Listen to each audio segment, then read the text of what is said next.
8वीं हमारी प्रसार शिक्षा की ही है। इसकी 2 क्लासें हो चुकी हैं, अभी ये रिसेंट में ही ये यूनिट हमने स्टार्ट किया हुआ है। इसके पहले टेक्सटाइल को हम लोगों ने कवर अप कर लिया है और अब हमारी जो यूनिट चल रही है एक्सटेंशन एजुकेशन की चल रही है, जिसमें हम लोगों ने परिभाषाएं देख ली थी, अर्थ देख ली थी, उसकी हिस्ट्री भी कहीं ना कहीं हम लोगों ने कवर कर ली है। और आज हम लोग जो पढ़ेंगे, सबसे पहले तो हम ये देखेंगे कि जो ये प्रसार शिक्षा है, यानी कि प्रसार शिक्षा किस किस विषय में दी जा रही है, किस किस विषय में ये प्रसार शिक्षा चल रही है। तो सबसे पहले तो प्रसार शिक्षा से संबंधित विषय के बारे में हम लोग जानकारी ले लेंगे।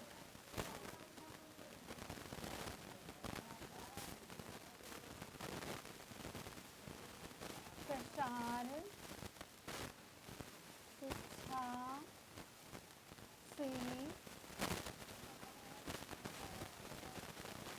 संबंधित विषय, प्रसार शिक्षा से संबंधित विषय। तो सबसे पहले तो हमें ये पता है कि जो इसमें चल रही है ये क्या होता है, जो कृषि अभियांत्रिकी चलता है, सांस्कृतिक है, दर्शन शास्त्र हो गया, हमारा गृह विज्ञान प्रसार हो गया, मुर्गी पालन हो गया, गृह विज्ञान प्रसार, मुर्गी पालन, किस किस क्षेत्र में यानी कि एक शिक्षा दी जा रही है। मुर्गी पालन हो गया, कृषि अभियांत्रिकी हो गया, अभियांत्रिकी हो गया, दर्शन शास्त्र,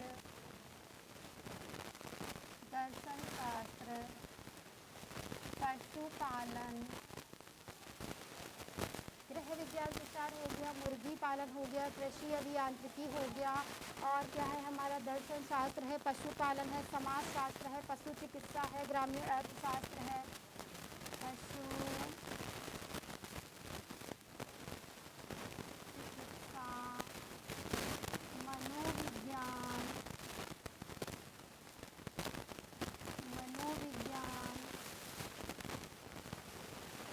समाजशास्त्र, ग्रामीण अर्थशास्त्र,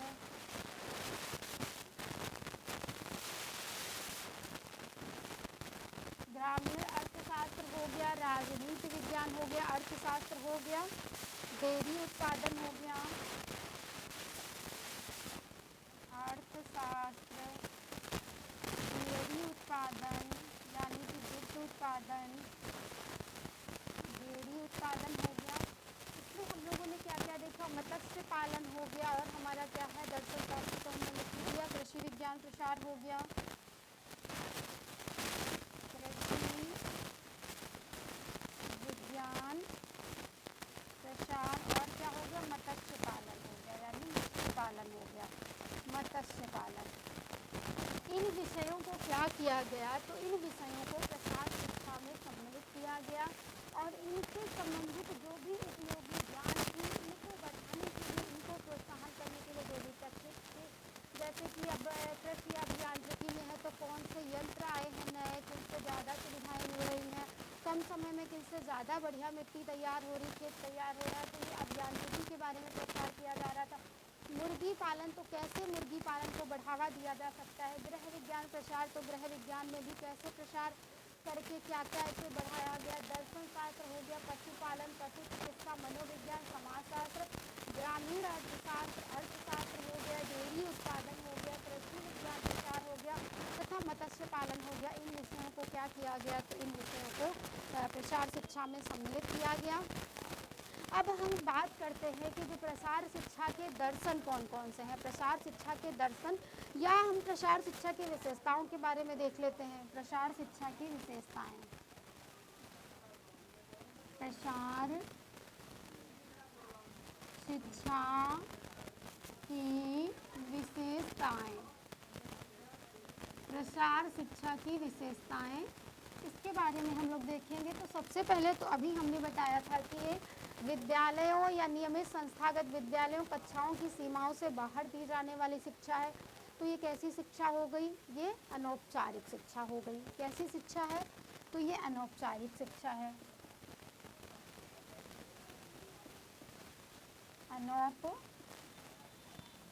अनौपचारिक शिक्षा है। और इसके लिए कोई बात भी नहीं है कि आपको ये शिक्षा लेनी ही लेनी है। आपका मन हो तो आप लीजिए, नहीं मन है तो ना ली। स्वयं से प्रेरित होकर ली जाने वाली यह शिक्षा है, तो इसको क्या कहेंगे? स्वप्रेरित शिक्षा। स्वप्रेरित शिक्षा। और इसका जो क्षेत्र है ये बहुत बड़ा है, तो ये क्या है? व्यापक शिक्षा है। ये व्यापक शिक्षा। और अगर हम लोग इसके साथ साथ देखें तो ये क्या है? इसका जो कार्य क्षेत्र है ये विस्तृत कार्य क्षेत्र है। विस्तृत कार्य क्षेत्र है इसका, विस्तृत कार्य क्षेत्र है। और ये कैसी है? तो ये व्यवहारिक व क्रियात्मक शिक्षा है। क्रियात्मक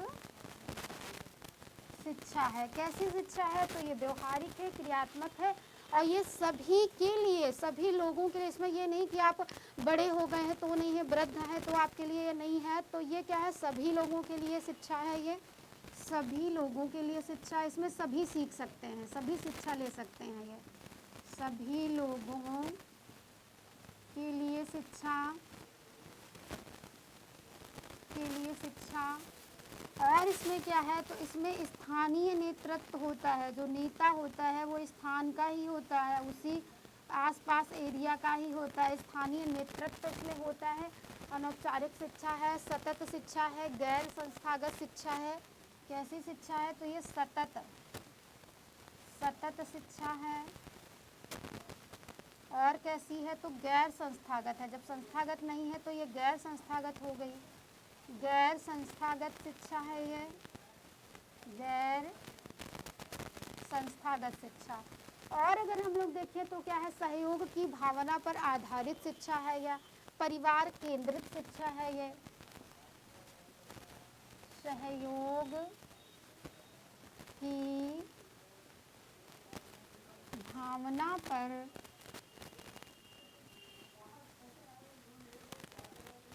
आधारित शिक्षा।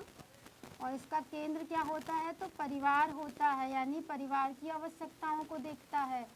परिवार केंद्रित शिक्षा। अगर हम लोग और की बात करें तो लचीली शिक्षा है। और कैसी है? स्वैच्छिक है। लचीली है, लचीली शिक्षा है। और कैसी है? तो ये स्वैच्छिक है, स्वैच्छिक शिक्षा है। ये इतनी है हमारे प्रसार शिक्षा की विशेषताएं। सबसे पहले तो ये अनौपचारिक शिक्षा। अनौपचारिक शिक्षा हमारी क्या? एक औपचारिक होती है, दूसरी क्या होती है? अनौपचारिक। औपचारिक शिक्षा वो शिक्षा होती है जो विद्यालयों महाविद्यालयों के भीतर दी जाती है, जिसका नियमित पाठ्यक्रम होता है, समय भी क्या होता है? तो निर्धारित होता है। वो हमारी कैसी शिक्षा होती है?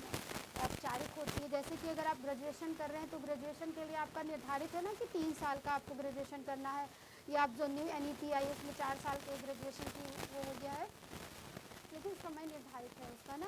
लेकिन जो हमारी प्रसार शिक्षा है उसमें कोई समय निर्धारित नहीं। आप जब सीख पाते हैं, जब आपका मन करे तब आप सीखते। ये हो गया स्वप्रेरित है। जैसे आपने क्या किया? अगले को देखा, उसने ये शिक्षा सीखी है। जैसे मान लो कि गाँव में प्रचार कार्यकर्ता है, उन्होंने क्या किया? एक अचार या मुरब्बा बनाना सिखाया। अब ग्रामीण महिलाएं क्या कर रही हैं? अचार और मुरब्बा बना रही हैं, उनको बेच रही हैं, बढ़िया पैसा अर्न कर रही हैं। आपने देखा, आप भी प्रेरित हो गए और आपने भी सीखा, आप भी काम करने लगे। तो ये कैसी शिक्षा हो गई? स्वप्रेरित शिक्षा हो गई। इसका क्षेत्र छोटा नहीं है, बहुत बड़ा इसका क्षेत्र है प्रसार शिक्षा का, इसलिए ये कैसा है? तो व्यापक शिक्षा है। विस्तृत कार्य क्षेत्र, कार्य क्षेत्र इसका बहुत बड़ा है। व्यवहारिक व क्रियात्मक शिक्षा, इसमें क्या किया जाता है? करके सीखने पर बल दिया जाता है। तो ये व्यवहारिक व क्रियात्मक शिक्षा है। सभी लोगों के लिए शिक्षा है। इसमें ये नहीं आप बच्चे हो या आप बूढ़े हो गए आप नहीं सीख सकते, सब सीख सकते हैं। इसमें सब सीख सकते हैं। इसलिए क्या है? सभी लोगों के लिए शिक्षा है। स्थानीय नेतृत्व है। इसमें जो नेता होता है वो आस पास का ही होता है, लोकल का होता है। इसलिए इसमें कैसा नेतृत्व होता है? स्थानीय नेतृत्व होता है। सतत शिक्षा है, मतलब ये निरंतर चलने वाली शिक्षा है, ये कभी समाप्त नहीं होती है। आप इसको जीवन पर्यंत ले सकते हो, लेते ही हैं, तो ये सतत शिक्षा हो गई। गैर संस्थागत शिक्षा है, किसी संस्था के द्वारा या संस्था में ये शिक्षा नहीं दी जाती है, गैर संस्थागत शिक्षा है हमारी। सहयोग की भावना पर आधारित शिक्षा है,